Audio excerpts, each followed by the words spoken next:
نيرو تقرنيا درقيو نفقري خجل زخل أيقونان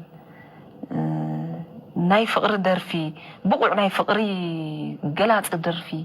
بتقرنيا يلن يبلمو ملس خانتايو زي بتاعنا ران جاي تقرنيا أنا كم تزرد عن زلص بفتهم جزلة زي بقولوا انت فريد كا عم قاعو انت زي فريد كا جد سبيبي سلازي يسام زي فريد وزلوا كل تقان قاتاتنا كرجسن كدهاخن كيشفلاتن سلاد سنحه نتقان قا اسفي كان مفلات عدلات وهوجي نيرو انت خونه تقان قا اندهر اتيخا اوشتو جن كاب امحارኛ ازي تعጻጽፈ ሰፊሕ ቋንቋዩ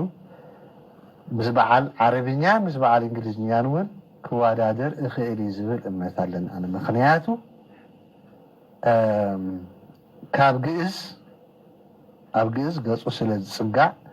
ዝምድና ምስ ዓረብን ምስ አውሽጡን ብቀረባ ምስ ናይ ትግረ ዝዛመድ ብምዃኑ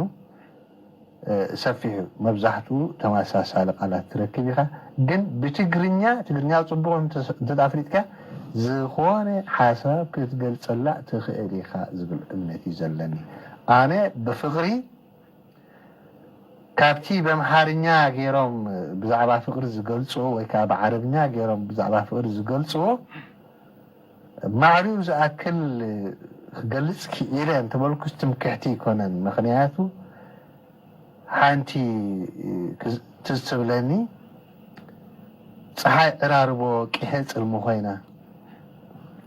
ጭጋግ ክዊልዋ ሕብራዊ ደበና ደብዚዛ ትርአ ክትጠልቕ ደኒና ሓዚና ትመስል በዚ ፍቕሪ ናይ ክልቴና ይብል ናይ ምፍልላይ ማለት ስጋዕ ነታ ፀሓይ ምስቲ ምዕራብ ዘለዋ ሕብርታት ሲ ምስቲ እታ ደርፊ እዛ ኤሮፕላን ታእዋና ተሰቂላ ኣብ ደበና ያ ትብል ሕጂ ተፈጥሮ ኣዛሚትካ ምስ ኩሉ ነገራት ክትገልጸሉ ትኽእል ቁንጅና እውን ክትገልጸሉ ትኽእል ኣነ መልክዕ ጓል ኣንስተይቲ ሲ ንጽብቕቲ ጓል ኣንስተይቲ ገሊፀያ ብግጥሚ ኩሪኣ ክምክም ኩትሞ ማሕለፍያ ዳንጋ ከተሳጉሞ ካብ ብርኪ ላዕሊ እሞ ጠማ ጥምጥርሞ ወዳጄ ቅርፂ ዓዳም ገረሞ ክሳድ መኾምቢያ ፍልይ ዝበለ ኣዒንታ ብሩክ ክንዲ ዕንጉለ ሙጡና ኣፍንጫ ተስተኻኸለ መንኩባ ሚዛን ግርማ ፊሻለ ብናክ መልክዕ ሰብ ተጸለለ ኢልና ካልእ እውን ኣጅበ ቆውዒ ጠስሚ ኸራሚ ፀሓይ ለብ ዘበን ወርሒ ዓሚ ማሪክ ክንንበር ከተኹ ዘምዝሚ